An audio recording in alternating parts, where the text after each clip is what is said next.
Really great question. And I'll probably give tools that people don't think about or do know about, but don't use. The biggest one I used, honestly, was meditation. And it wasn't because of what the Buddhism is saying to use meditation. It's because I recognized the power of what meditation was and the ability it gave you to be in a present moment where you actually had the most ability to play with the mindset, to influence the mindset. Because when you close your eyes, there's nowhere for your human self to focus but on the thought. And in that space, you have the greatest opportunity to transform it.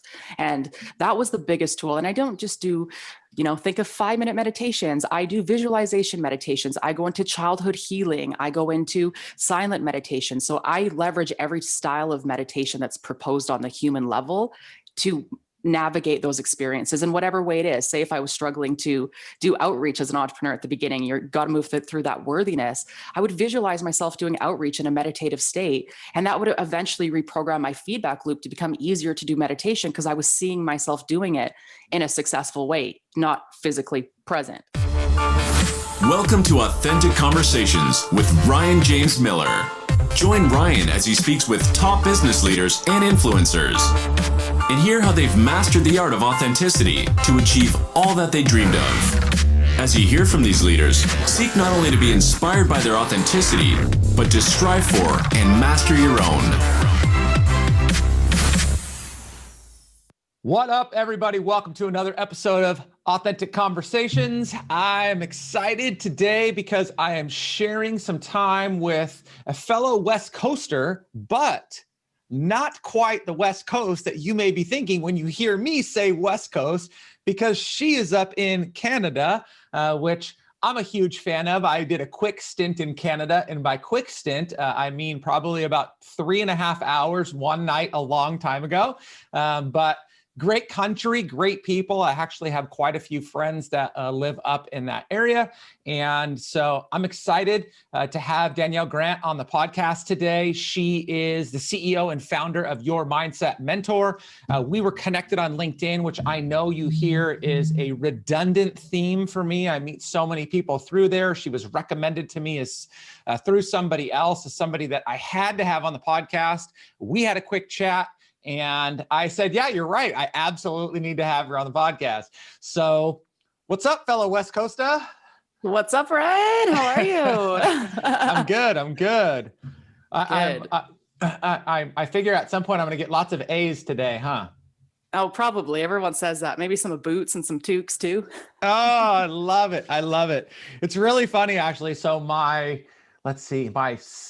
first sales job ever, back in 99, I was selling aftermarket wheels and tires for cars. And so we were having them manufactured overseas, brought in, and then we had distribution all over the country. So one of my clients was a guy out of Canada. And that was my first experience. I don't know. I guess I don't know why it was, but it was my first experience like building a relationship with somebody in Canada. And I just adored his accent. And he's, it was always, and I know this is the same for everybody. It's like, I don't have an accent. You do, So, but Canadians have one of just the best ones, especially you West Coasters.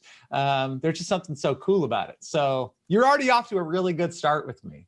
No, I'm into it. I love it. And you're speaking my language from tires and, just the car industry. That just brings back so many memories for myself. Really? Yeah. I sold luxury cars for 2 years and then I moved into the finance office. So I used to always sell aftermarket rims and stuff. I love that. Okay. So that's quite an interesting journey. It is. I mean, at least my excuse is the fact that I started in sales and just kept selling and selling and selling. And I just kind of moved around industry a little bit. But somehow you went from selling cars and then moved into finance. And then through this interesting journey, you are now coaching, leading entrepreneurs in this whole spiritual transformation and mindset space. So what the hell happened? How did that go about? Oh, I love it. Well, corporate world. I got in the corporate world and I had no idea that I'd ever want to work in cars. And I ended up there because the GM of the dealership I served when I was bartending one night, and he was like, "Hey, have you ever thought about selling cars?" And I was like, "No, like I don't want to sell cars. I don't want to be a sleazy car salesman, right?" Sorry, And salesman of cars. but no, I will totally like defy that, because I was like, "Well, what brand?" And he said Range Rover, and immediately I was like, "Well, shit, I would be into like doing that." And so I went and I got the job, and I sold Range Rovers and Jaguars for 2 years, and I loved it, and it was amazing. And then I moved into the finance office, because if you're in the car industry, you know that that's where the real money's made in terms of cash for people that work there. And that was actually the last time I worked in the corporate world. The last job I had before I was let go was in the finance office, working at Volkswagen, actually. And they just came in one day, like right before my 3 months were up, and said, "We're done. Like, you're done." And I left that day, and I didn't cry. I was totally fine. And I had no idea what I was going to do. And the very next day I opened up an online course and started learning how to build an online business. And that's truly how I got into my entrepreneurship journey, was being let go from the car industry. That's pretty wild. I guess it's interesting too, because we also share the fact that I got let go of my final sales job. And that's what kicked my ass into getting into entrepreneurship. What a wild ride that was back in 2011 and 12. But that's for a whole nother story. Okay, so you get into entrepreneurship for yourself. I think that I saw you spent a short bit of time doing some fashion, right? Clothing, something like that? I did. The first online store I had was a drop shipping store for Bohemian and Gypsy fashion. Yep, correct. Okay. So you do a short stint in that world, and then you start exploring marketing. And one of the most fascinating things that I find about you is you talk about the fact that it is far more about mindset, and through that you can scale your business, generate revenue. Like, that's the big leap that you need to take. And I love that, because I believe that to be the case. And yet most entrepreneurs, most CEOs, that's not where they go. And so how did you find that to be the case for yourself? And how are you playing that out in the lives of the clients that you're serving and just the community you're serving? Yeah, really great question. To be able to answer that, I have to back up all the way to when I was 15. When I was 15 years old, I had created a very dark space for myself. And I actually found myself in a psychiatric ward because I'd wanted to take my life. And that was the first time I found myself questioning, why did I believe what I was believing to be true? And that, at the basis of mindset, when you understand, is that question. And so that actually led me on a personal journey for 10 years of personal development, which is most entrepreneurs, most successful CEOs and entrepreneurs have been in this personal development world for like 20 years. And there's a lot of really great information in there, and that helps a lot of us be successful. But after about 10 years, I was 25, and I realized I wasn't really where I wanted to be in life. And I was like, something's missing in all these books. If they say, if you read these books, your life should be in a different spot, but it's not. What am I missing? And that's when I started to become curious about attachment to thought through the understanding of Buddhism, and not through a religious, because it's not a religion, but understanding what that meant. And that's when I started to understand the ego, the subconscious, and the conscious mindsets, which the personal development books don't really talk about. And so through that personal journey, I became extremely obsessed with that. And then when I got into entrepreneurship, and I should also add, I didn't really tell anybody about that. It was a very shameful experience at the time for me. And so no one really knew. This was a total personal journey that I was on for a long time, basically 15 years. And then when I got into entrepreneurship and I had that online store, it wasn't really impactful. And I was like, there's got to be more to this. And I'd always wanted to inspire and motivate people. And that's when I started Your Mindset Mentor. And I was like, man, I've been studying this for 15 years. I think I understand an aspect to personal development and mindset that people are missing. And I actually really understand it to communicate it to people. And that's when I started Your Mindset Mentor. And it was not only for me personally as an entrepreneur, I learned very quickly, though, how powerful the mindset was. And going through other people's programs and seeing this missing component of mindset, I really saw that if I wanted to be successful, I had to get my own mindset in check before I could even help anybody else out. And that's when I started applying the things I had learned through the personal development books, paired with what I was learning to attachment to thought, to become very powerful in my own mindset. And I moved very quickly. And that's when I started to be able to help other entrepreneurs, because I was not only putting myself through it as an entrepreneur, but I actually was seeing the success of pairing mindset with business strategy and all the other programs I was learning. And so now I really help entrepreneurs who have been in the personal development space for so long, but are up against a wall and just not sure, understand the missing piece of the ego, the subconscious and the conscious. And through that, they're able to see why they live within these mental patterns and why they attract what they attract and why they've hit the wall. And then they're able to create the new reality and push through it, leveraging mindset, which is really just thoughts and beliefs and stories. Okay, that was a massive mouthful, which is great. I hope people tracked, but there's two things that I want to touch on in there. So one is ego. I'm going to leave that for a second and come back to that. But I want to talk about, so you use the word shame, and I think that's a trigger word for so many people, because at some point in their life, everybody has dealt with it. And being a gambler many times throughout my life, trying not to do it very actively now, but I would gamble and say that the majority of people experience some form of shame right now in their present life, either from past that is imposing on their current, on their current life, or it's something that they're currently experiencing because of present day circumstance. So what you said, you're on this personal journey, your own mindset and personal development. So what was so shameful about that journey for you that you were ashamed to share it? You were ashamed to expose yourself? Like, why that?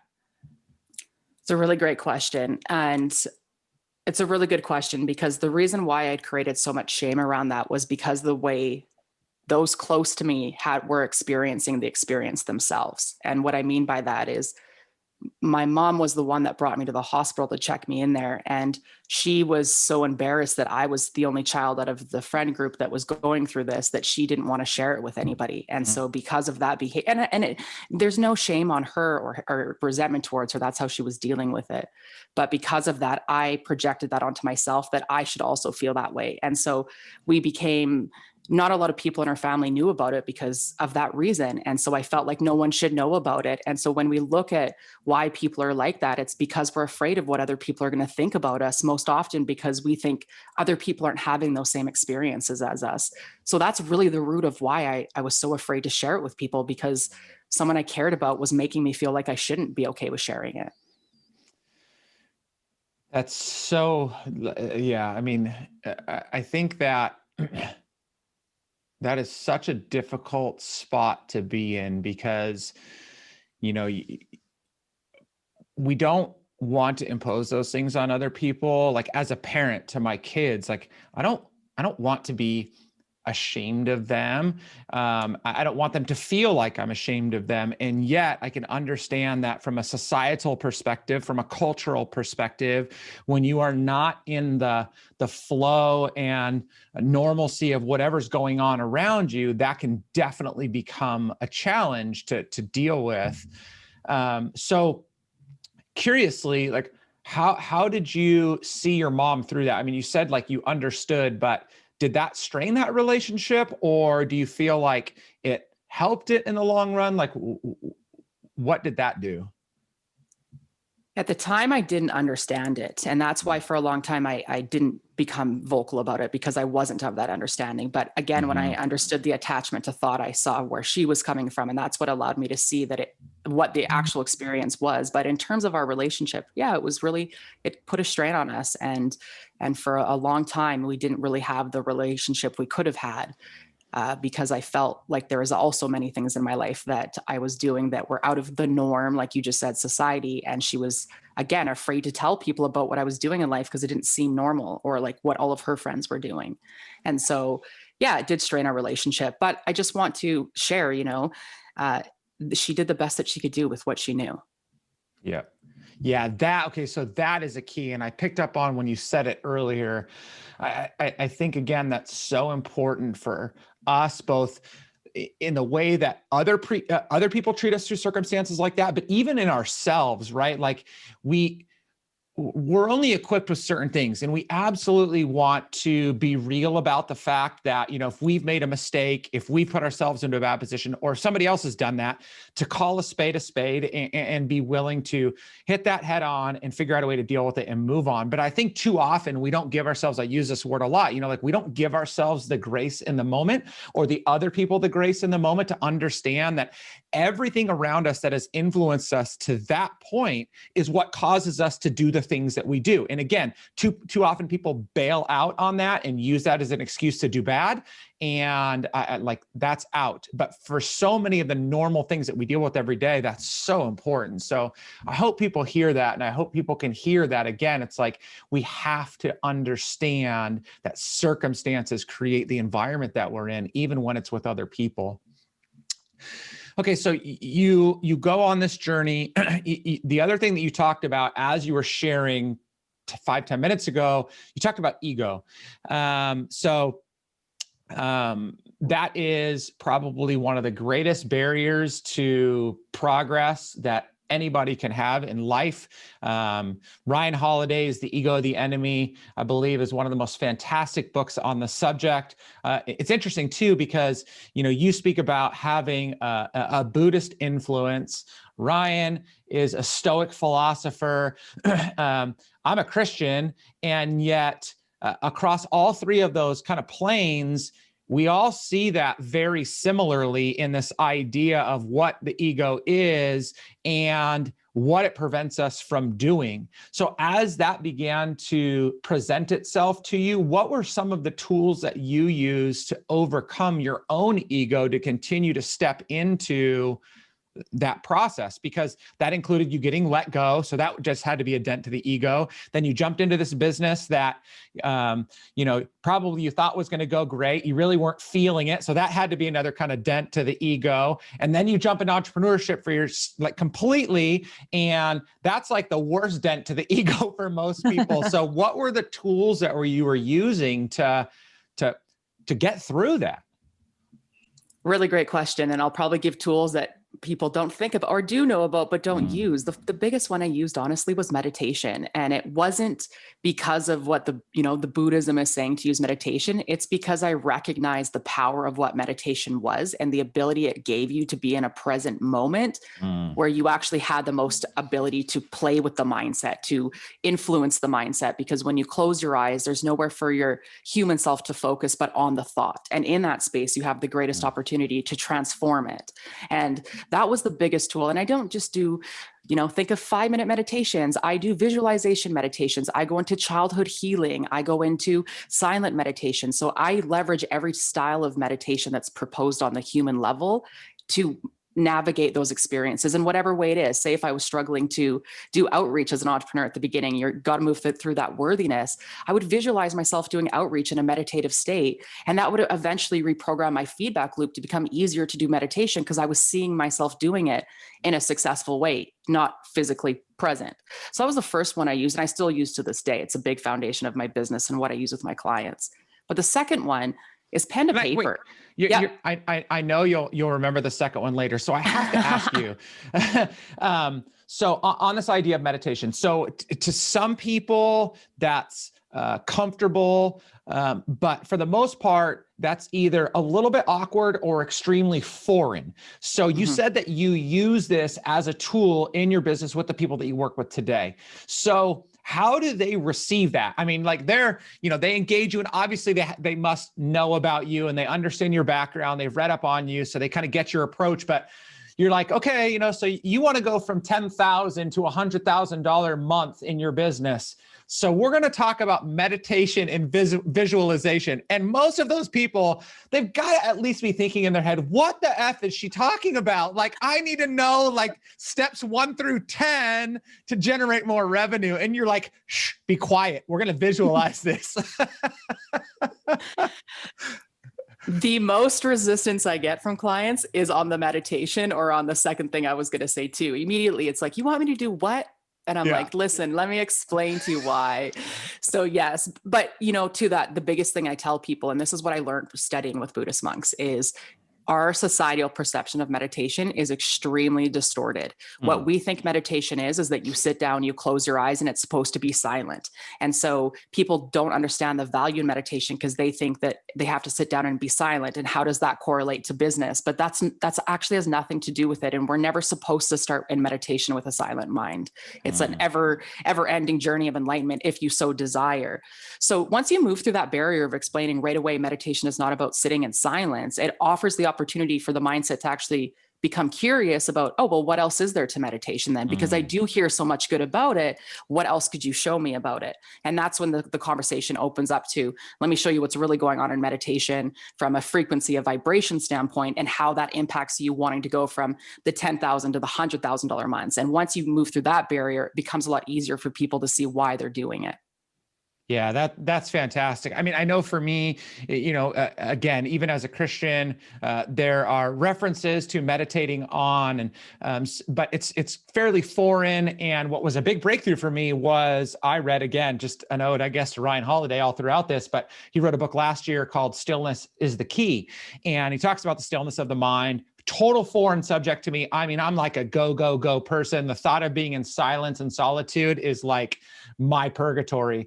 And so when I was reading, though, the stories, he was using stories of all of these different famous people throughout history. And I think it was Woodrow Wilson, I'm not positive, but one of presidents from history, talking about his stillness of the mind, and meditation was done walking the rose garden, and the way that he would meditate on decisions and ideas. And it was fascinating to me. I'm like, whoa, there's more than one way to do this other than just to be quiet in a closet. Like, now I can be into this. So that's awesome. I love hearing, you share that. Okay. So you said that was one barrier, and then I interrupted barrier number 2. So what's kind of like that second step? The second step is pen to paper. And this is something that a lot of people miss is, when we think pen to paper, we think journaling. And there's a big distorted perception in our society around journaling or pen to paper. And again, people are super resistant to it. But I leveraged it in the sense of understanding that the words that I was speaking and the words that I were thinking was what was creating my reality. And so when I would be in an ego place of resistance in my business or feeling like I wasn't good enough or afraid to get on live stream, I would put pen to paper, because not only was I able to get the thoughts out of my head onto a piece of paper, by doing that, my subconscious was actually able to see it differently, allowing me the opportunity to present what I was believing to be true, and then an opportunity to present what I would want to believe to be true through putting pen to paper. And that's all that it is of like, I'm believing I can't get on live stream because of fear. I'm afraid of people judging me. I'm afraid of what people will think. And then it was like, what do I want to believe to be more true if that wasn't the case? And I would start to write it down. And I started to see the power in, again, reprogramming my subconscious by watching what my words were and watching what I was saying. And then by writing that, I found myself speaking that way. And then it became very easy to move through those ego chatter and limitations. So if I hear that, so are you saying that I'm documenting my belief, false belief kind of first, so I'm writing that out and then I'm rewriting it as I want to see it? So you're doing both? Correct. That when you do that in the moment, you have the opportunity to transform that belief in the subconscious and what it looks like. That's so wonderful. I mean, I know, when I'm coaching people, one of the things that I tell them is, you think you've hired me to teach you what to do. I said, more than anything, I'm here to be a mirror to reflect what you're saying back on yourself. So you can hear what you say from somebody else. It's so profound how it sounds so different, and then allow you to decide whether or not what you've just said is actually what you believe or you intend to do. And so often people are like, that's not what I meant. And I'm like, no, that's exactly what you just said. And so if that's not what you want to live as, you need to change your frame of mind. So that's wonderful that you take that, practice to pen to paper, because like you said, I mean, just visualizing it, I guess it's the vision board, but on a moment by moment basis as you're struggling and reframing what you think you see to what you want to see. So that's awesome. That's so good. Yeah, it's changed my life, and for those people who are listening right now that maybe, don't have the funds or potential to invest in a coach, this one thing acts like your coach, because like you said, it actually allows you to show yourself the mirror and say like, this is what I believe. Oh no, I don't want to believe that. This is actually what I want to believe. Right. Yeah, I guess what would stand in the gap there, this is an ode to coaches where some instruction comes into play, and I'm sure you do this so well with your clients. It's, a lot of times then it's, I can dictate or document my false belief, then I can reframe what I really want to believe. But then I guess the next big challenge is always, how do I get there? Because it's one thing to speak to where we want to go. It's another thing to actually forge the path to get there. And so I'm sure that's one big thing that you're helping your clients with, right? Yeah. I mean, like you said, you who wouldn't have a coach? They always allow you to see what you can't see either way. Right. And it's so much easier to take action with someone else supporting you than by yourself. But also helping, like right now, this conversation, someone listening to it could listen to that and be like, well, I can only make it if I have a coach. And then it becomes a limiting belief for them. That's not true. It just adds more momentum to where you are. Right.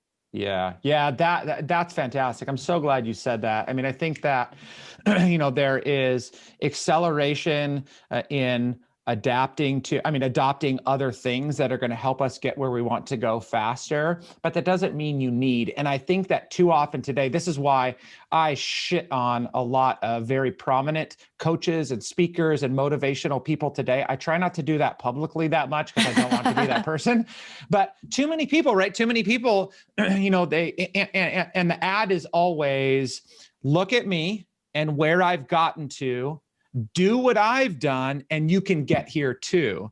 And we all know, right? I mean, every single one of us is created differently, and we have unique gifts and talents and experiences and challenges and false beliefs and so many other things that it's not going to work the same for two people. And even if you follow the exact same methodology, which, you and I were coaching on a specific methodology that we believe works for our client type, but even then, the outcome that they're going to produce, two people running the exact same path, is going to be so different.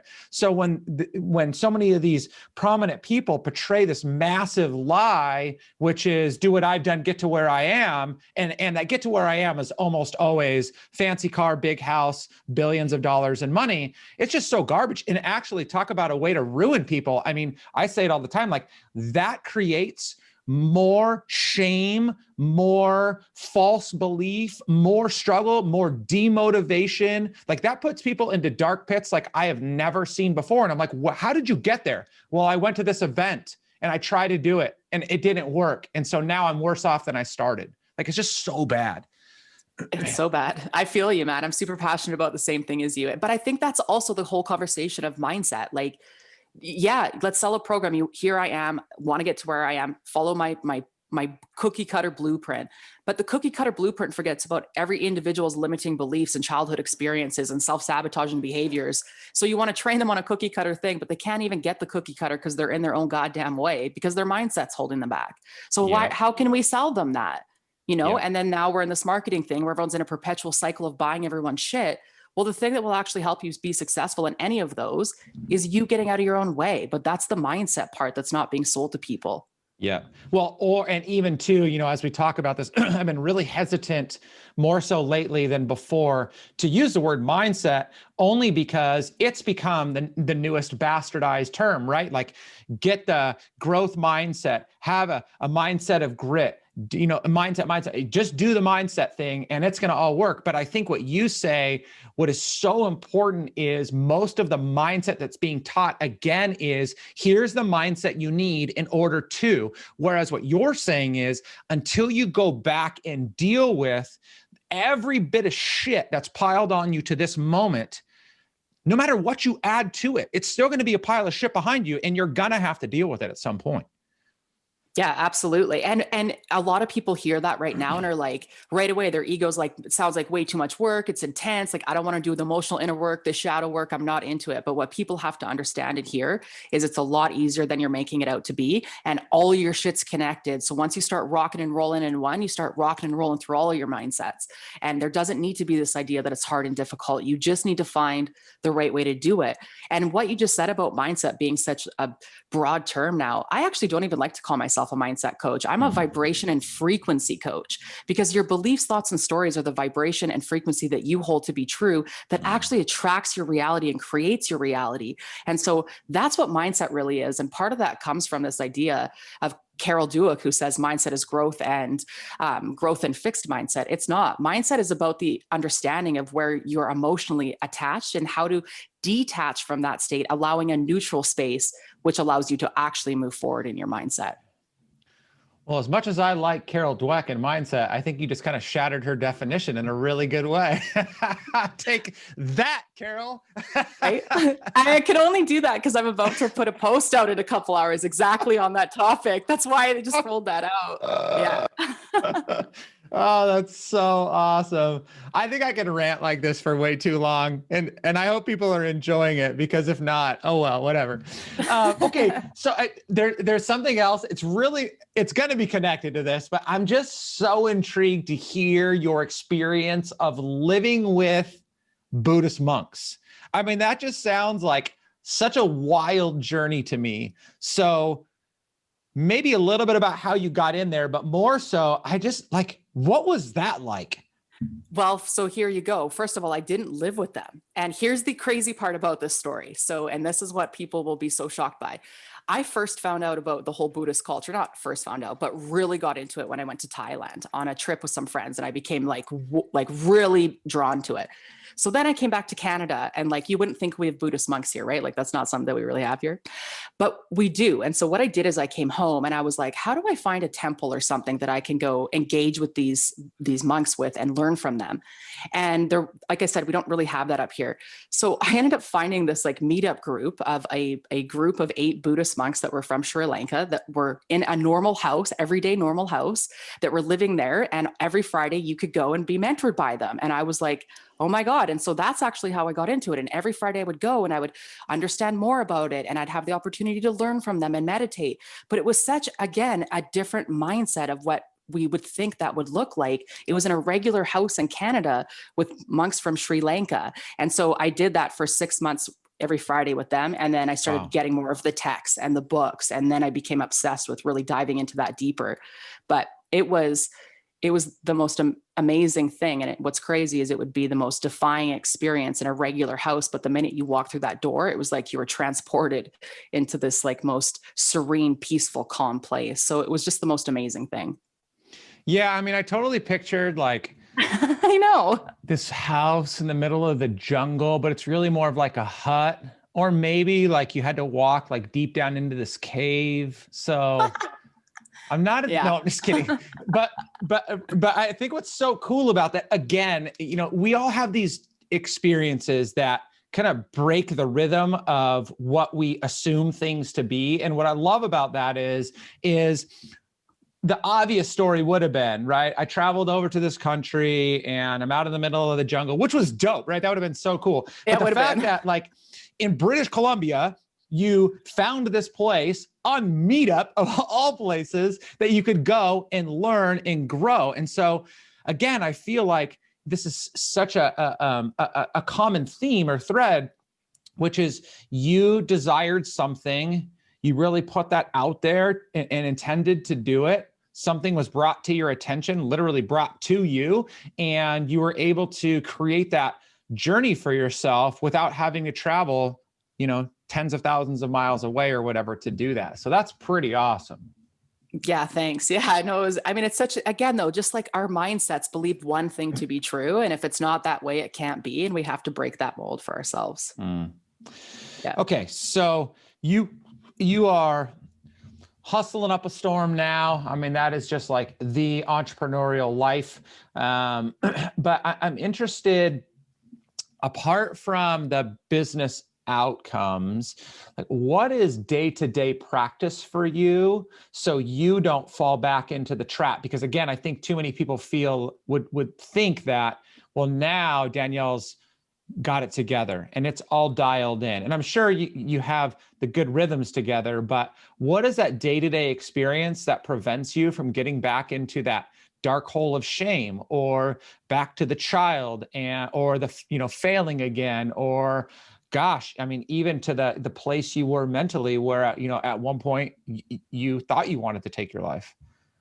Yeah, it's a really great question. And kind of in context of this whole conversation, I keep it really simple, and I do definitely have things in place, but I will start by saying they start with a piece of paper that's on my wall that has boxes that I can check that keep me accountable to my daily actions. And I think as entrepreneurs, we get so stuck in tools and all the things, and we get busy that we don't keep something simple that keeps us accountable. And so I have something that says morning meditation, morning affirmations, morning journaling, midday affirmations, midday meditation. And these are like maximum 10 minutes of my day that I allow myself the space that allow me to get recentered and grounded.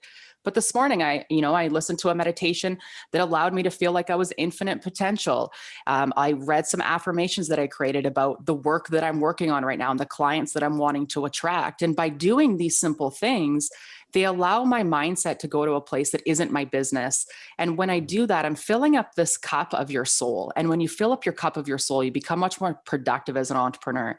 And so it's really important that I do these things, and I do them. So again, morning, midday, and night. And they're not always perfect. They're not always at the same time, but I allow myself to make sure I get the check mark on the piece of paper. And that's what keeps me accountable to moving forward. And again, it's like, depending on what I'm going through, maybe in the middle of the day, I'm like feeling really off balance and uncreative. I'll go into one of my meditations I've created that's on focus and flow or around content creation. I'll always look at the affirmations I have based on what my end intention is of impacting a million entrepreneurs. So I definitely do the things that allow my mindset to stay in an optimal place. Plus, you know what? I spend a lot of time walking outside because, as you mentioned, that is one of the most meditative spaces that we're in. Meditation, again, looks different in many ways. Open-eyed walking in a beautiful nature is just as much of a meditation. And one of the things you said earlier is one of the presidents came to lots of his ideas. I solely built this business off meditation. All of my business and offers all came through meditation. Wow. Wow. Yeah. I mean, I think there's nothing more important, I believe, for an entrepreneur, a business, actually for anybody, forget that. There's nothing more important to the success of an individual, however they define that success, than self-belief. Belief, not just in who you are, because obviously we're going to struggle with that, but also a deep-seated belief in what we're doing and where we desire to go. And I am not, and this offends a lot of people, like I am not the name it and claim it person. Like, I really struggle with just thinking I just put something out there and it's going to come to me. Like it takes a lot of hard ass work to get to where we want to go. But if we don't believe in who we are, which again, like that's all about that self-work that you've done to unpack everything from your childhood that has made you who you are today. Like if you don't do that, if you don't really sit in that pocket of what you desire to do and helping the clients that you're currently serving and want to serve in the future, and believe that you're really making a difference, you are just never going to achieve that full potential that you've been created to achieve. Never. And the reason why, Ryan, is because everyone operates from their past and creating from their past and trying to claim success from their past stories. And what you're talking about right now, the belief is the thing that allows you to create in your future self. That's the difference. Damn, that's good. Got all that mindset wisdom today. You're feeling your own flow.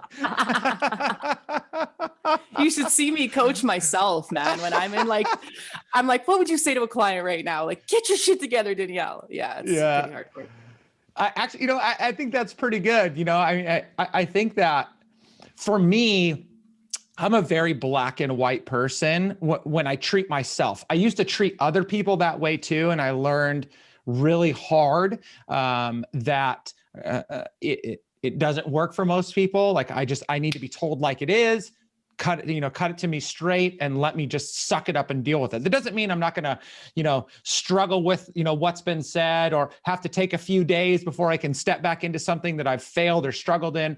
But it's like, when it comes to me talking to me, I'm like, dude, you just, get through the bullshit, right? It's time that you really go to work. Or, when some days, thankfully not this week yet, but some days I'll come in and screwing around for the first couple of hours. Like I'm getting a few things done here and there, but I'm like, what am I doing? You know, like I have these massive desires in my business and I know I'm capable of more. I'd crap on my own clients for acting like this. And here I am. What am I doing? You know, so I get it. I mean, like I got to be the first one to tell myself what's going on.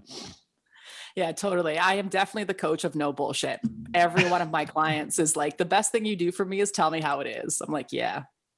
Okay, that should be the new, like your, LinkedIn headline right now really should be the coach of no bullshit. Like, I don't know if LinkedIn would flag that. You just have to put a couple of like characters in some of the letters, but that's what people should really want. Again, like it's so easy to find a coach that makes you feel good. It's so easy to find a coach that has claimed, whether or not it's really true, claimed so much success in their own life.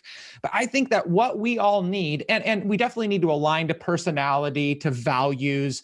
But once we align to those two things, we should want no bullshit. Like, tell me like it is, love me enough to tell me when I'm wrong, be gracious enough to walk me through when I'm struggling, but be honest, be straightforward. And I think too many people sugarcoat stuff because they're afraid to lose a client or offend somebody. I'm like, no, that's just wasting everybody's life.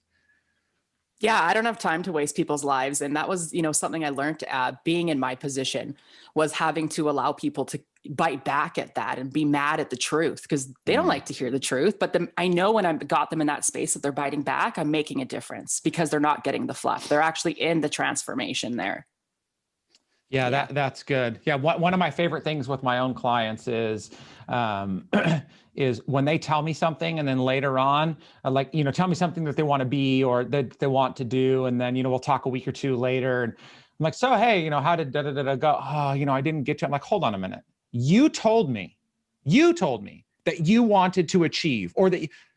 What happened? Well, I'm like, no. Either you lied to me, or you allowed something else to distract you from getting to, so again, it's cutting through all that. And it's that mirror of reflection. It's just telling them exactly what they've told you. So that's so good. So good. Doesn't everybody want to work with Danielle right now? I mean, come on, like this is what you really want. Like you really want people that are going to help you through these things. Okay. So what does the future hold for you? You threw out this crazy number of impacting 1 million entrepreneurs. That's pretty wild. But like, what do you see as your future? Maybe a little bit more short-term future in where your business goes next. Yeah, the short-term future that I see my business in right now is really allowing more people to access me through my offers and programs, specifically around the lower ticket stuff. There's this big hype out there in the online space that everything's be high ticket because you want all this time freedom. And I'm like, I just really want to help people. And I really want to be able to get as much of my mindset wisdom in front of people as possible, because I understand the power in it and how fast it can change. And so the short term is really getting as many people as I can into my mindset accountability system, because once you create that, you become very unstoppable in any aspect of your life. And that is really the short-term focus for the next three years, is focusing on bringing people into that community, as well as growing out my podcast. I have a podcast as well, the Mind Vibe podcast, shameless plug. And it's really powerful because I share my personal stories of going through my childhood experiences. And so over the next 3 years, I really want to be able to grow that out and have people hear that wisdom, because that's a complimentary offer. That's awesome. That's so good. Gosh, Danielle, I mean, these conversations to me are like selfishly, like for everybody that listens, like, thank you, but this wasn't for you. I mean, I mean, hopefully Danielle, it's for you in the sense that somebody's going to connect with you and add to that million.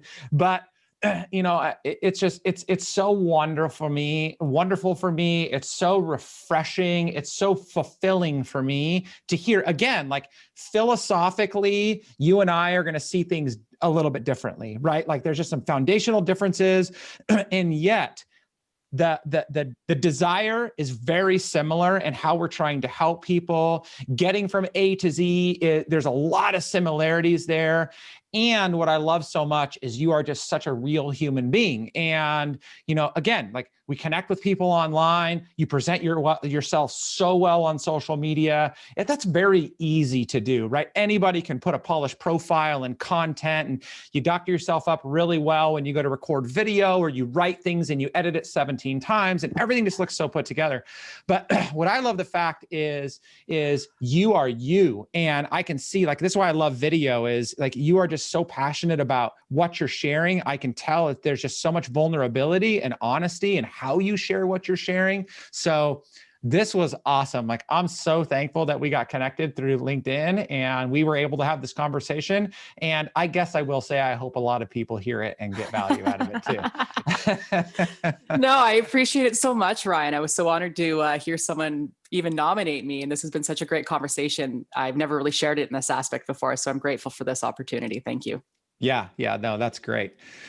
Well, this is normally the time where it's like, okay, what are the 17 steps to somebody else connecting with you? And we do a business pitch. And I've been trying not to do that. We talked about online, and for people listening, we're now kind of in this rhythm of you just listening to a story like yours, Danielle, and somebody's going to resonate with some piece of it, whether that, compels them to want to reach out to you directly, which we'll talk about contact information in a second, or it just triggers in their mind or their heart something that they experienced and realize that they need to go back and deal with.